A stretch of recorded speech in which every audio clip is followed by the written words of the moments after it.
சரி, இன்னைக்கு பார்க்குற டாபிக் வந்து பேஷியன் நெட்வொர்க். இந்த பேஷியன் நெட்வொர்க் ஃபர்ஸ்ட் வந்து இன்ட்ரோடக்ஷன் சொல்லிடுறேன். ஃபர்ஸ்ட் பேஷியன் நெட்வொர்க் அப்படிங்கிறது வந்து நம்ம எதுக்காக யூஸ் பண்ணுறோம் அப்படின்னா சிம்பிளாக சொல்லிடலாம். அது வந்து ஒரு கிராஃபிக்கல் மாடல், அதாவது ஒரு ஒரு சிஸ்டம் டெசிஷனை மேக் பண்ணுறதுக்காக நம்ம அதை யூஸ் பண்ணுறோம். எக்ஸாம்பிளுக்கு சொல்லணும் அப்படின்னா ஒரு சின்ன சின்ன க்ளூஸை வச்சு இதுதான் நடக்க போகுது அப்படின்னு சொல்லிட்டு ஒரு ஃபியூச்சர் நம்ம ப்ரிடிக்ட் பண்ணுறாங்கல்ல, ஒரு ப்ராபபிலிட்டிஸ்.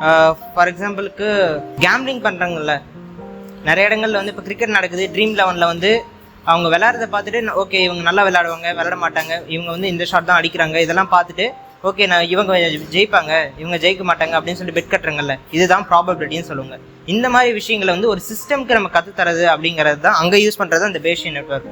ப்ராபபிலிட்டியை யூஸ் பண்ணி ஒரு சிஸ்டம் எப்படி டெசிஷன் மேக் பண்ணும் அப்படிங்கிறது. அது வந்து கிராஃபிக்கல் மாடலில், அதாவது ஒரு எக்ஸாம்பிளுக்கு சொல்லணும் அப்படின்னா 2 இமேஜஸை கொடுத்துட்டு இந்த இமேஜஸை வச்சு அனலைஸ் பண்ணிட்டு ஒரு புது டெசிஷனை மேக் பண்ணுறது அப்படிங்கிற மாதிரி. அதே மாதிரி வந்து ஒரு 2 வேர்டை கொடுத்துட்டு இதை 2 வேர்டை கனெக்ட் பண்ணி இதனால என்ன நடக்கும் அப்படின்னு சொல்கிறது. இன்னும் எக்ஸாம்பிளுக்கு சொல்லணும்னா வெதர் ப்ரெடிக்ஷன். இப்போ வந்து நிறைய பேர் நியூஸ் எல்லாம் போடுறாங்கல்ல, வெதர் ப்ரெடிக்ஷன் சொல்லிட்டு இந்த டைமில் வந்து வெயில் அடிக்கும், இந்த டைமில் மழை வரும் அப்படிங்கிறது. இதெல்லாம் வந்து இந்த மாதிரி கிராஃபிக்கல் ரெப்ரஸன்டேஷனை வச்சு தான் வந்து அவங்க முடிவெடுக்கிறாங்க. ஓகே, இதுதான் இதுக்குள்ளே இருக்குது.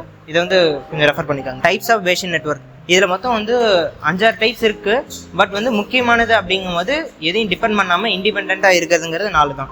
ஃபர்ஸ்ட் வந்து static patient network. Static patient network அப்படின்னா இது வந்து எங்கே யூஸ் பண்ணோம் அப்படிங்கும்போது மெடிக்கல் டயக்னோசிஸ். சிம்பிளாக சொன்னால் மெடிக்கல் டயக்னோசிஸ் வச்சு எக்ஸாம்பிள் சொல்கிறேன். இப்போ மெடிக்கல் டயக்னோசிஸ் அப்படின்னா ஒருத்தருக்கு வந்து இப்போ ஃபீவர் இருக்கலாம். இப்போ COVID-19 எடுத்துக்கோங்களேன். இப்போ COVID-19 டைமில் வந்து இவருக்கு வந்து கொரோனா வைரஸ் இருக்குது இல்லை அப்படிங்கிறதெல்லாம் எப்படி அனலைஸ் பண்ணாங்க? நார்மலாக பார்த்தாவே ஒரு ஃபீவர், காஃபு, அதுக்கப்புறம் வந்து கோல்டு, இந்த மாதிரி விஷயங்கள் இருந்தாவே ஓகே இவருக்கு கொரோனா இருக்குது அப்படின்னு சொல்லிட்டு அனலைஸ் பண்ணிடுறாங்கல்ல. அதான் ஸ்டாட்டிக்கான விஷயம். ஒரு சிங்கிள் பாயிண்டில் நம்ம எத்தனை க்ளூஸ் இருந்தாலும் சரி, ஒரு சிங்கிள் பாயிண்டில் வந்து இவருக்கு இதுதான் இருக்குது அப்படின்னு சொல்லி முடிவெடுத்துறாங்கல்ல, இதை வந்து ஸ்டாட்டிக் பேஷியன் நெட்வொர்க்னு சொல்லுவோம். ரெண்டாவது வந்து டைனமிக் பேஷியன் நெட்வொர்க். இது வந்து ஸ்டாட்டிக் பேஷியன் நெட்வொர்க்கோட கிட்டத்தட்ட வந்து ரிலேட்டடானது தான். ஆனால் என்ன, டைனமிக் பேஷியன் நெட்வொர்க்ங்கிறது கொஞ்சம் அட்வான்ஸ்டாக இருக்கும். இந்த டைனமிக் பேஷியன் நெட்வொர்க் அப்படிங்கிறது வந்து ஒரு எக்ஸாம்பிள் என்ன சொல்லணும் அப்படின்னா, இதில் வந்து டைம் சீரீஸ் அனலைசிஸ்னு அந்த இது கொஞ்சம் நல்லா ஈஸியாக புரியும். இப்போ வெதர் ப்ரெடிக்ஷன் அப்படின்னா ஓகே இதுதான் இருக்குது அப்படின்னு சொல்லிட்டு ஒரு டைமை பொறுத்து மாறும் இல்லையா. இப்போ வந்து ஒரு டைமில் வெயில் அடிக்கும், ஒரு டைமில் மழை அடிக்கும். நம்ம இருக்கிற க்ளூஸை வச்சு ஒவ்வொரு டைமும் வந்து டைமை பொறுத்து மாறிக்கிட்டே இருக்குல்ல நம்மளோட ரிசல்ட்டு. இதை தான் வந்து டைனமிக் பேஷியன் நெட்வொர்க்னு சொல்லுவோம். மூணாவது வந்து நைவ் பேஸ் நெட்வொர்க். இந்த நைவ் பேஸ் நெட்வொர்க் இது வந்து அதுக்கான ஃபார்முலா. இந்த ஃபார்முலாவை வச்சு நம்ம வந்து ஒவ்வொரு ப்ரிடிக்ஷன்ஸையும் வந்து கனெக்ட் பண்ணிவிட்டு அது மூலமாக நம்ம வந்து ஒரு டைரக்டட் அசைக்ளிக் கிராஃப் அப்படின்னு சொல்லுவாங்க. ஸோ அந்த மாதிரி கிராஃபை யூஸ் பண்ணி நம்ம ஒரு டெசிஷன்ஸை மேக் பண்ண முடியும். அது வந்து சிபிடின்னு சொல்லுவாங்க. ஸோ இந்த இது வந்து பேஷியன் இன்டர்ஃபேஸ் அப்படிங்கிறதுல பாலாஜி வந்து ஒரு சம் எடுத்துருப்பார்ல, ஒரு தியரம், கிட்டத்தட்ட வந்து அதே மாதிரி தான். அந்த மாதிரி தான் இதை கனெக்ட் பண்ணும். அதுக்கப்புறம் வந்து ட்ரீ ஆகுமெண்டட் நைவ் பேஸ், இதுவும் கிட்டத்தட்ட அதே மாதிரி தான், கிட்டத்தட்ட எக்ஸ்டெண்டட் வெர்ஷன் மாதிரி. ஸோ இதில் வந்து மெடிக்கல் டயக்னோசிஸ் அப்படின்னு சொல்லலாம். இது வந்து கொஞ்சம் கிரிட்டிக்கலாக இருக்கும்.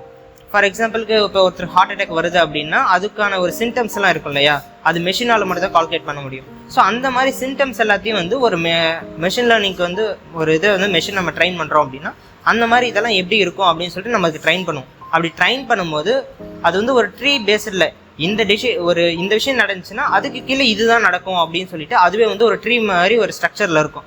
அந்த இதெல்லாத்தையும் அனலைஸ் பண்ணி ஒரு டெசிஷன்ஸை மேக் பண்ணும். இது கொஞ்சம் ரொம்ப கிரிட்டிக்கலான ஒரு இது வந்து பேட்டர்ன் ரெகக்னிஷனுக்கு யூஸ் பண்ணுவாங்க. ஃபார் எக்ஸாம்பிளுக்கு இப்போ நம்ம கேமராஸ்லாம் யூஸ் பண்ணுறாங்களே, ஃபோன் யூஸ் பண்ணுறோம். அந்த ஃபோனில் வந்து ஃபேஸ் அன்லாக்னு ஒன்று யூஸ் பண்ணுவாங்கல்ல. நம்ம கண்ணை மூடிட்டு இருந்தால் அது ஓப்பன் ஆகாது, பட் நம்ம கண்ணை திறந்துட்டோம்னா கரெக்டாக ஓப்பன் ஆகுதுல. அந்த ரெகக்னிஷன் எல்லாத்தையும் வந்து இந்த மாதிரி ஒவ்வொரு சின்ன அந்த டீட்டெயில்ஸ் எல்லாம் அனலைஸ் பண்ணும். நம்ம ஃபேஸில் வந்து ஃபர்ஸ்ட் வந்து பாசிட்டிவ் செட் பண்ணும் போது அது ஒவ்வொரு சின்ன இதை வந்து அனலைஸ் பண்ணி ஒவ்வொரு பேட்டர்ன்ஸையும் ஒவ்வொன்றோட கனெக்ட் பண்ணும். கிட்டத்தட்ட பிக்சல்ஸ் எல்லாம் ஒன்றா கனெக்ட் பண்ணி அதுக்கப்புறம் நமக்கான ரிசல்ட்ஸை கொடுக்கும். ஸோ அது வந்து டெஸ்டிங் அப்பவும் அப்படி தான் ஒர்க் ஆகும். அப்ளிகேஷன்ஸ்னு சொல்லும் போது கிட்டத்தட்ட health care, finance, artificial intelligence, cyber security, marketing, business analyst. இதில் வந்து மார்க்கெட்டிங் பிஸ்னஸ் அனலிஸ்ட்னா ஸ்டாக் மார்க்கெட்ஸில் சொல்லுவாங்க. ஸ்டாக் மார்க்கெட்ஸ் எந்த டைமில் மாறும், எந்த டைமில் மாறாது, இதுக்கு வந்து டைனமிக் நம்ம யூஸ் பண்ணுவாங்க. ஸோ அதே மாதிரி வந்து ஹெல்த் கேர் அப்படிங்கும்போது ஹெல்த் கேருக்கு வந்து நைவ் பேஸ் நெட்வொர்க்கையும் யூஸ் பண்ணுவோம். ஸ்டாட்டிக் நெட்வொர்க்ஸையும் சில டைமில் யூஸ் பண்ணுவோம். ஸ்டாட்டிக் நெட்வொர்க்ஸ்னால் கிட்டத்தட்ட சாதாரணமாக பேசிக்கான விஷயங்களை ஸ்டாட்டிக் நெட்வொர்க்ஸ்க்கு யூஸ் பண்ணுவோம். கொஞ்சம் அட்வான்ஸ்டானதுக்கு வந்து நைவ் பேஸ் அந்த இது ஒர்க் பண்ணுவோம். அப்புறம் சைபர் செக்யூரிட்டி அப்படிங்கும்போது ஸோ இது த்ரெட் இன்டெலிஜென்ஸ் சொல்லுவாங்க. ஃபார் எக்ஸாம்பிளுக்கு நம்ம லேப்டாப் யூஸ் பண்ணுறோம் அப்படின்னா அந்த லேப்டாப்பில் வந்து ஒரு வைரஸ் அட்டாக் ஆகுது அப்படின்னா அந்த த்ரெட் வந்து எந்தெந்த டைமில் எங்கெங்கெல்லாம் அட்டாக் ஆகும் அப்படின்னு சொல்லிட்டு அதுக்கு ரூட் பார்த்துருக்கும். அந்த ரூட் பார்த்து எல்லாத்தையும் அனலைஸ் பண்ணி தான் வந்து ஒரு த்ரெட் வந்து ஒர்க் ஆகும். இந்த இடத்துல அட்டாக் ஆகுது அப்படின்னா அந்த அட்டாக்ல வந்து கரெக்டாக வந்து சிஸ்டம் ஃபைல்ஸில் எந்த இதெல்லாம் அட்டாக் பண்ணணும் அப்படின்னு சொல்லி ஒரு சிஸ்டம் இருக்குது.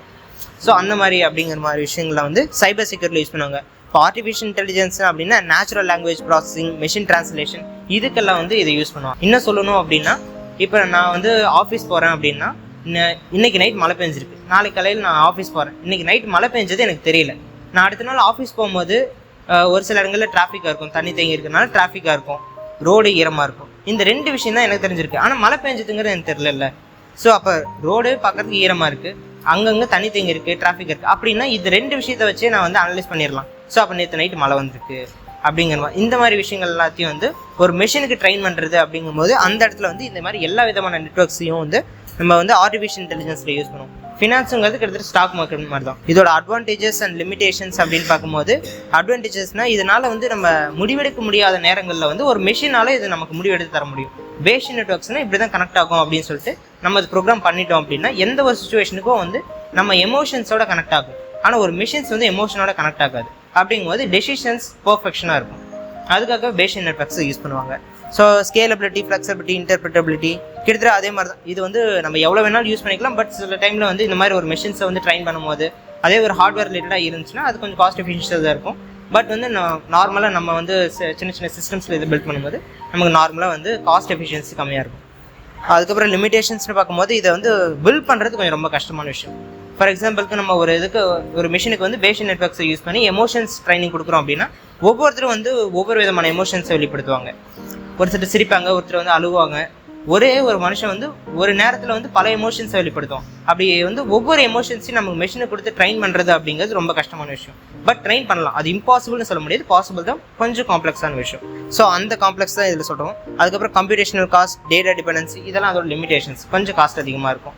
ஸோ இது நம்ம எந்த அளவுக்கு டேட்டா, அதாவது அதிகமான டேட்டாஸ் நம்ம கொடுக்குறோம் அப்படின்னா எல்லாத்தையும் கொஞ்சம் ஸ்ட்ரக்சராக கொடுக்கணும். அன்ஸ்ட்ரக்சர் டேட்டாஸை கொடுத்தீங்கன்னா அதை நம்ம அனலைஸ் பண்ணுறதுக்கு ரொம்ப கஷ்டமாக இருக்கும். ஸோ அதனால ஸ்ட்ரக்சராக நம்ம எவ்வளோ தான் க்ரியேட் பண்ணி நம்ம எவ்வளோ அமௌண்ட் ஆஃப் டேட்டா செட்ஸ் கொடுக்குறோம் அப்படிங்கிறத பொறுத்து தான் இது வந்து இதோட எஃபிஷியன்சி இதெல்லாமே இருக்கும்.